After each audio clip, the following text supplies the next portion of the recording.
Have you ever noticed how certain melodies just get stuck in your head, Yeah. looping over and over? Oh, absolutely. Or maybe those lessons from way back in childhood, the ones you heard again and again, they're still sharp, right? Yeah, crystal clear sometimes. And it's not just random chance, is it? Not at all. There's this, like, hidden power in just repeating things. It's true.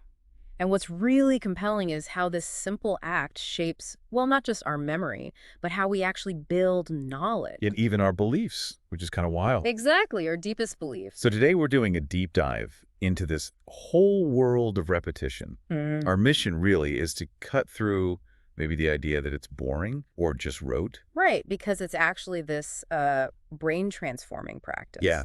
And we're pulling from everywhere: educational psychology, the science behind why songs get stuck, even ancient wisdom traditions. They seem to know this stuff long before we had brain scans. Mm-hmm.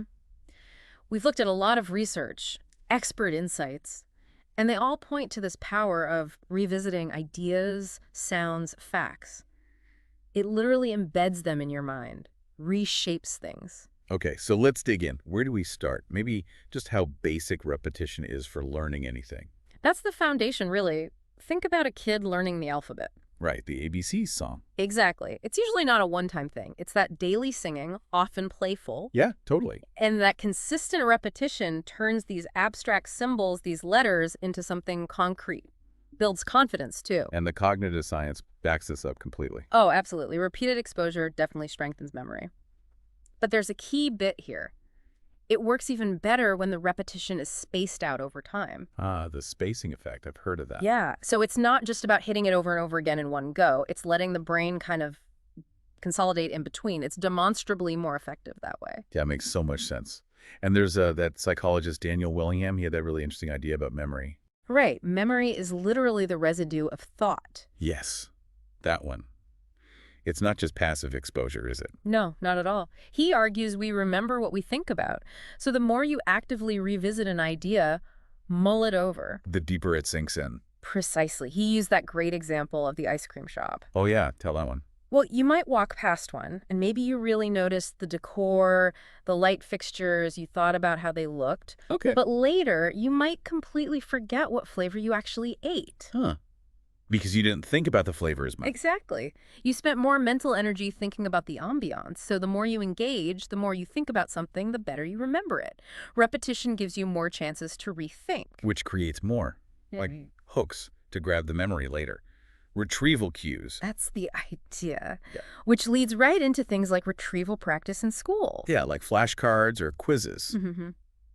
Each time you pull that information out actively, it strengthens the memory way more than just rereading notes. So forgetting isn't always the memory disappearing. Often not. Willingham says it's more likely that the cues are missing, or the pathway to find it has just gotten a bit overgrown, you know. Okay, so how do we keep those pathways clear then? Well, regular review, intentional review. It could be daily homework, sure, but also just reflecting on a concept or even chatting about your day with family. That counts. It can, yeah. Anything that makes you actively retrieve and reprocess the information. Each time you're activating those same neural pathways. Like walking the same path in the woods over and over. Exactly like that. The path gets clearer, wider, easier to travel. Same with neural connections. Repetition strengthens synapses, makes signals travel faster, builds a superhighway for that info. So that quote, the key to learning is repetition. And repetition is the key to learning. It sounds simple, but it's deeply rooted in how our brains physically work. And if you stop using the path. It starts to fade. Jerry Seinfeld actually talked about this with his comedy. Oh, right. The don't break the chain thing. Yeah. He said if he didn't do a set for like 2 weeks, he could feel his skills diminishing. He compared his brain to a broadband cable. That shrinks if you don't use it. Basically, yeah. Daily practice keeps it wide, carries more information. Neglect it, and it narrows.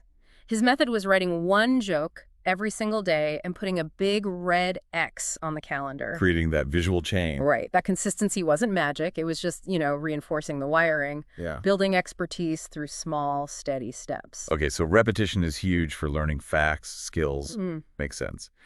But what about music? You mentioned songs getting stuck. How does that work? It feels so effortless sometimes. It's a really great example because songs are almost designed around repetition, aren't they? Yeah, choruses, riffs, the beat. Exactly. And research suggests all that repetition makes music much easier for our brains to process and remember. Easier how? Well, there was this one psychology study looking at hit songs. They found that the really popular ones often had significantly more lyrical repetition. Really? So repeating lines makes a song more likely to be a hit.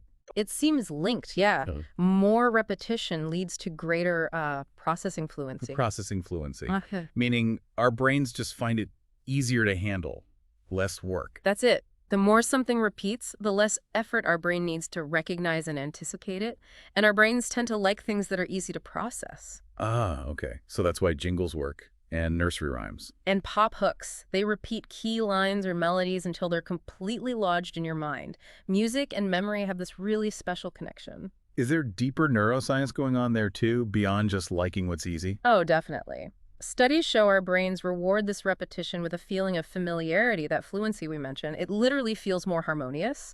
But crucially, music, especially learning lyrics or chants, really fires up the hippocampus. The memory center of the brain. Right. So listening to or singing repetitive musical forms, hymns, mantras, whatever, is directly activating and strengthening our memory systems. It helps lock that information in. Wow.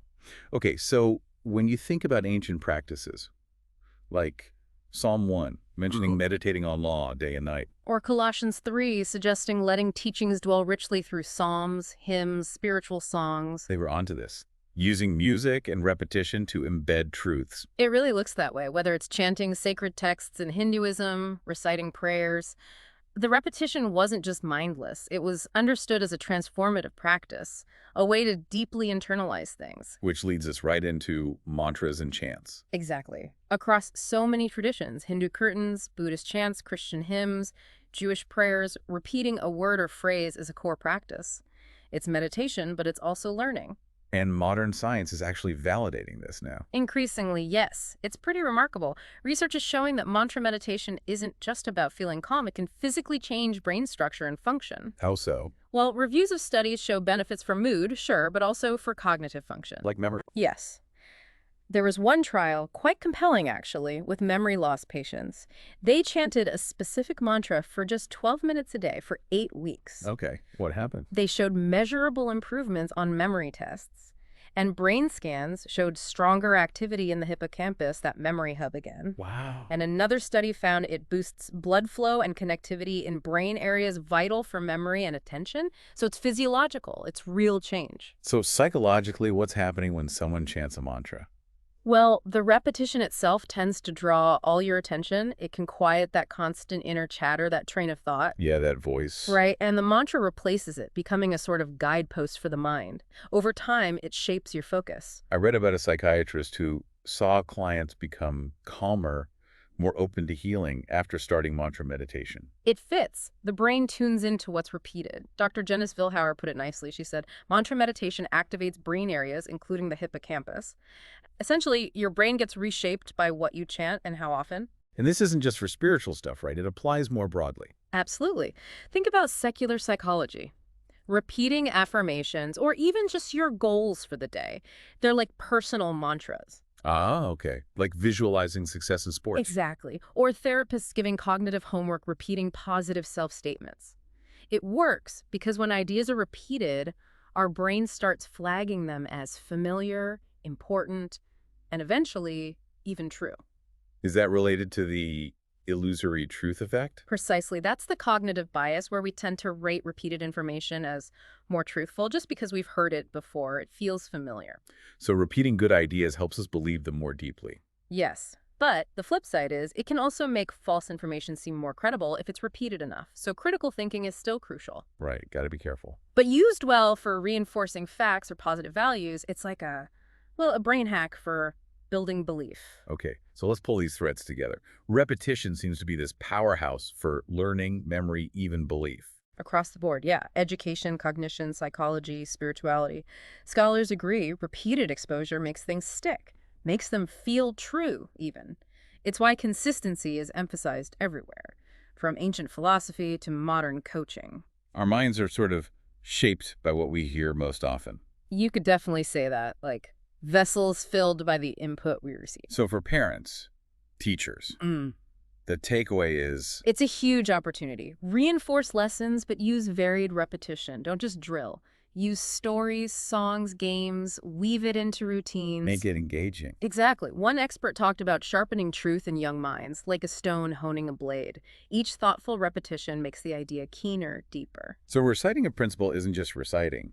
It's like nailing it into the brain's structure. That's a good way to put it. And for all of us, as lifelong learners or professionals, same message. Embrace routines that involve repetition. Like reading industry news daily or reviewing notes. Sure. Or attending regular workshops, reflecting weekly. Consistent practice is key. Think of it like building muscle. You Yeah. got to keep working it to stay toned. Loving the process helps too, I imagine. Absolutely. Consistent daily practice yields compounding benefits over time. And this feels important. Mhm. It's not just mindless repetition, right? Rote drilling. Crucial point. No. The most effective repetition involves meaning. Remember Willingham's point. Think about the meaning. Don't just parrot words. Okay, so re-exposure, but thoughtful re-exposure. Precisely. Sing a verse and think about the imagery. Quote a proverb until you actually feel its truth. Solve problems until the method is second nature. It's that blend of repetition and active, deep engagement. Which brings us back to some of that ancient wisdom, doesn't it? Like Deuteronomy 6.7, talking about truth constantly. Then you sit in your house, when you walk by the way, when you lie down, when you rise. Yeah. Education science now basically confirms that this kind of diligent, pervasive repetition literally builds belief, rewires neurons, strengthens recall. It does. These ancient practices, like the Shema you mentioned, weren't just rituals. They were leveraging how our brains are actually designed to learn and internalize things deeply. Neuroscience is confirming what they intuitively understood. So the next time you're drilling multiplication tables or memorizing something, or you hear that catchy chorus again, Remember, it's not just noise, it's not boring. It's actually carving pathways in your brain. It's learning in action. it's the secret handshake of learning and believing, maybe. Not boring, but actually sculpting the mind.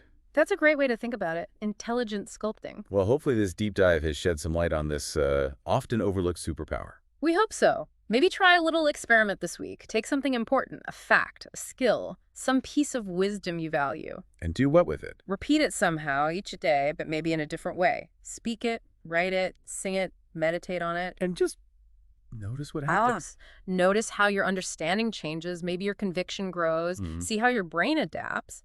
Great idea. Thanks for listening, everyone. Keep exploring, keep learning.